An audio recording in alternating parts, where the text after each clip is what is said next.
ጅብሪልና ገብርኤል አንድ ናቸው ታስባለህ? አንድ ናቸው። ገብርኤል የሚለው ወደ አማርኛ ሲቀይሩት ነው። በእንግሊዝኛም ገብርኤል ብለው ይጠሩታል።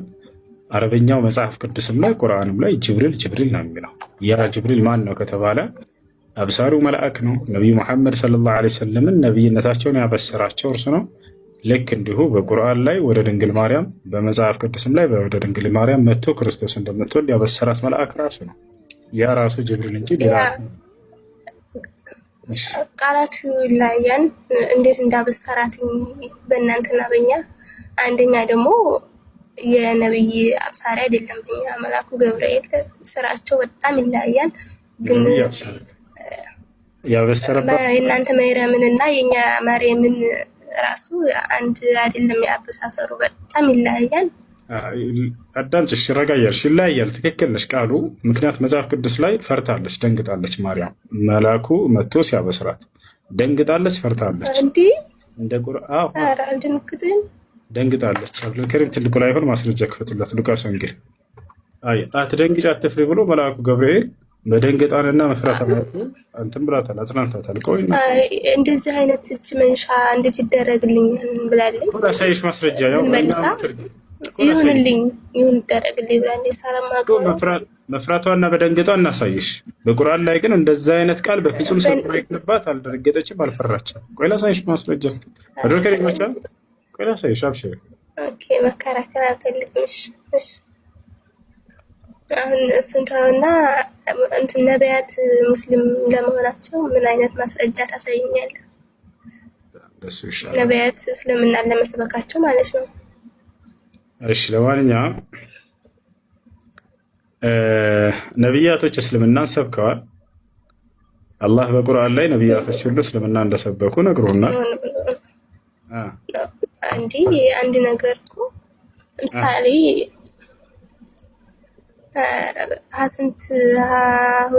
ስንት ዓመት በፊት የነበሩትን ቁርአን ላይ ሳይሆን የእነሱ መጽሐፍ እነሱ እንደሰበኩ ስንት ዓመት ወደዚህ የመጣውን አይደለም ማስረጃ ተሰጥኝ የምችለው።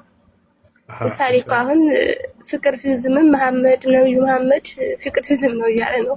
ምን ትላለህ?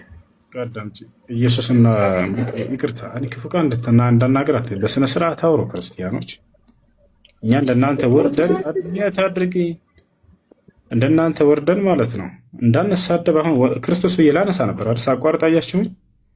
ክርስቶስን በእኔ አፍ እንደዚህ ላቀልለው ስለማልፈልግ ነው ስም ያልኩት። ገብቶሻል? እንደ መጽሐፍ ቅዱስ ግን ብንሄድ እንደ መጽሐፉ ብንሄድ ክርስቶስና ፍቅር ሲዝም አይወዳደሩም። ፍቅር ሲዝም ይበልጣል። እንዴት እንደሆነ ላስረዳችሁ እችላለሁ። ግን ክፉ ቃል እንድናገር አታድርጉ። ይሄ ስለ እምነት ነው እያወራችሁ ያለው። አስረዳኝ፣ ችግር የለም። አድርጊ። ስለ እምነት ነው እያወራን ያለ ነው። ስለ ትልቅ ነገር ነው። ሰው የሚድንበትና የሚጠፋበት ነገር ነው። ሁልጊዜ እንደ ጅልና እንደ ሕፃን እስከ መቼ ድረስ? በስነ ስርዓት እንድጠይቂ ጊዜ ስትልሽ እያዳመጥሽ ነው። ይሄ ሁሉ ሰው እየተከታተለች ነው። ቢያንስ ለሰው ክብር የሚባል ነገር ይኑራሽ። ቃላቶች ስትናገሩ ጊዜ ነቢያቶች እስልምናን እንደሰበኩ በቁርአን አልፈልግም፣ ነገር ግን በራሳቸው መጽሐፍ አሳየኝ ብለሽ መናገርና ማቋረጥ ትችይ ነበር። ይሻላል። ያ ነው። እሺ፣ አሁን ምን መስፈርት አመጣች እሷ? በቁርአን ላይ ላሳይሽ ስላት ምን አለች? አይ ከጊዜ በኋላ የመጣው መሐመድ የተናገረውን አልቀበልም። ምክንያቱም በዚያው ዘመን እነዚያ ነቢያቶች በነበሩበት ዘመን ከእነርሱ ከራሳቸው መጽሐፍ ካልሆነ አልቀበልም የሚል መስፈርት አስቀምጣለች። እንደዚህ ነው ያልሽው አይደለ? አሁን ቤትሽ አንሺው በቅድም። እሺ፣ አጠፋሁኝ፣ ይቅርታ። የቃላት ስህተት ሊኖር ይችላል። ምሳሌ ያንን ያነሳሁትኝ ያው እኛንም እኮ ይላል ኢየሱስም አይሁድም ሙስሊሞችም ፍቅር ሲዝም ነበሩ ስለሚል በዚህ እንትን ሰላም አይገባ ማለት ነው። አንድ ነቢይ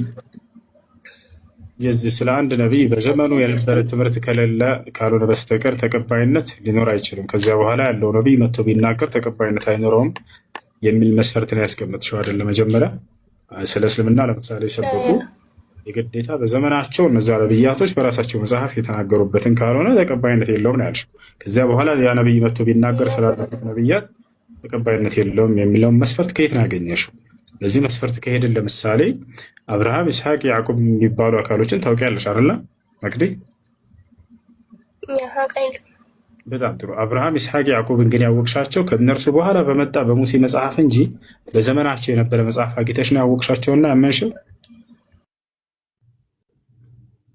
ያ ምሳሌ ያ ሳል አብርሃም ሙሴ ይናገራል። ዘመናቸውም በዚያ ልክ የሚራራቅም አይደለም። ምን ያክል ጊዜ እሱ አብርሃም መጽሐፍ የለውም። አብርሃም መጽሐፍ የለውም። ምን ያክል ጊዜ ነበር በመካከላቸው? ዘመናቸው የሚራራቅ አይደለም ማለት እንዲህ በአብርሃምና በሙሴ መካከል ግን ለአብርሃም መጽሐፍ አልተሰጠውም። ምሳሌ ያ አልተሰጠውም ለአብርሃም። ሙሴ በቃ ሌሎች ነብያት ምናምን የራሳቸው መጽሐፍ አለ ማለት ነው። ግን እነዚያ ሌላ አይነት እምነት ለመሆናቸው ዛሬ መጥቶ አንድ ሰው ኧረ ያንቺ አያት እኮ እንደዚህ ነበር ቢለኝ እንዴት ነው የማምነው? ስለዚህ ከሙሴ በፊት ስላሉ አካሎች አታውቂም ማለት ማስረጃ የለሽ። ሙሴ እንዴት ተቀበልሽው ታዲያ? አብርሃም ይባላል ይስሐቅ ያዕቆብ አለ ብሎ ሲናገርሽ ሙሴን እኮ አይ ሙሴ አንተ እኮ ከነሱ በኋላ ነው የመጣኸው፣ በዚያው ዘመን የነበረ አንድ ማስረጃ ስጠኝ እንጂ ካልሆነ መጽሐፍ ቅዱስ ላይ የነገርከን ውሸት ነው ሐሰት ነው ብለሽ ነው ቁርአን ላይ መተሽ አሁን ይህን መሰረት ያስቀምጥሽው? ወይንስ ለአንቺ መጽሐፍ ሲሆን ችግር የለውም ያለሁትን ቢናገርም ትቀበያለሽ? በሌላ መጽሐፍ ችግር የለውም ማለት ነው። ይህንን ሳል አብርሃም አልጠየቅኩም፣ ጠይቄ እመጣለሁ። ግን ሳላንተ አስረዳኝ። በቃ እሺ፣ ስለኔ አስረዳሽ። አሁን እኛ ምን መሰለሽ ነቢይ ሙሐመድ ሰለላሁ ዐለይሂ ወሰለም በእርግጥ ከክርስቶስ በኋላ ነው የመጡት፣ ከነቢያት በኋላ ነው የመጡት። ገብታቸዋል። በተሰጣቸው ቁርአን ላይ የቀደሙት ነቢያቶች ያስተማሩት ትምህርት ሁሉ ይገኛል። አምላክ በአንድ ነቢይ ሲያስነሳ ጊዜ በሆነ ዘመን ላይ ስላለፉት ነቢያት እምነትና ሃይማኖት ትምህርታቸው ምን እንደነበር፣ ለህዝቦቻቸው ምን አስተማሩ፣ ህዝቦቻቸውስ ምን አይነት አቀባበል አደረጉ የሚለውን ይገልጽላቸዋል፣ ይነግራቸዋል። ገብታቸዋል። ለምሳሌ ሙሳን ሲያስነሳ ስላለፉት ነቢያት ይነግረዋል። ዒሳን ሲያስነሳ ስላለፉት ነቢያት ይነግረዋል። በዛ ዘመን የነበረ ትውልድ ታዲያ የሚመጣው ያቃል ከአምላክ ዘንድ እስከሆነ ድረስ አይ በዚያ ዘመን የነበረ ያለፈ መጽሐፍ ካላመጣህልን ሙሳን እንቀበልህም አላሉትም ነበር። የዒሳም ተከታዮች እንደዚህ አላሉ። አሁን ላይ ግን ቁርአንን ላለመቀበል እነዚህ የዘመናችን ክርስቲያኖች እንዲህ አይነት የሌሉ ህግጋቶችን ይሰጧቸዋል። ገብቷቸዋል አይደል? በመጽሐፋቸው እና በዚያ ላይ ያሉ ነቢያት ቢመዘኑ እንኩትኩት ሊሉባቸው የሚሉባቸውን መስፈርቶች ይሰጧቸዋል። እሱ ምንድን ነው? አይሉም እና ጠይቄ ልምጣልሽ እኮ ምንም የምታውቂው ነገር የለም። ያለፈ ማስረጃ ስጭሽ። ስለነ አብርሃም፣ ስለነ ይስሐቅ፣ ስለነ ያዕቆብ ከሙሴ በፊት አንዲት ማስረጃ ስጭኝ፣ እነዚህ አካሎች እንደነበሩ ማስረጃ አለሽ? አብርሃም ሳይሆን እኔ እኮ አብርሃም ሳይሆን ምሳሌ ሙሴ ስላላችሁ እንጂ ግን የነዛን ምን እኔ እኮ ማስረጃ እንድትሰጠኝ ነው እንጂ ላስተምርህ አልገባሁም። እንዲህ አላልኩም መልስ እኮ ያው እና አላልኩም መልስ አለኝ አልሽ። መልስ ስጭሽ እንደገና እኔ እኮ ጠይቅ ነው የገባሁት ያለሽ። ያንተን ስጠኝ፣ ያንተን አስረዳኝ። በቃ እሺ። ለዚህ አምላክ አላህ ሱብሓነሁ ወተዓላ በዚህ በቁርአን ላይ ያለፉትን ነቢያቶች ትምህርታቸው ምን እንደሆነ ገልጸውልና ሙስሊሞች እንደሆኑ ቃል በቃል ይናገራል። አይ ይሄንን አልፈልግም ካልሽ ደግሞ በገዛ መጽሐፍሽ ላይ ነቢያቶች ሙስሊሞች እንደነበሩ ቃል በቃል እሰጥሻለሁ። ታውጣለሽ። ኢስላማዊ መለሶች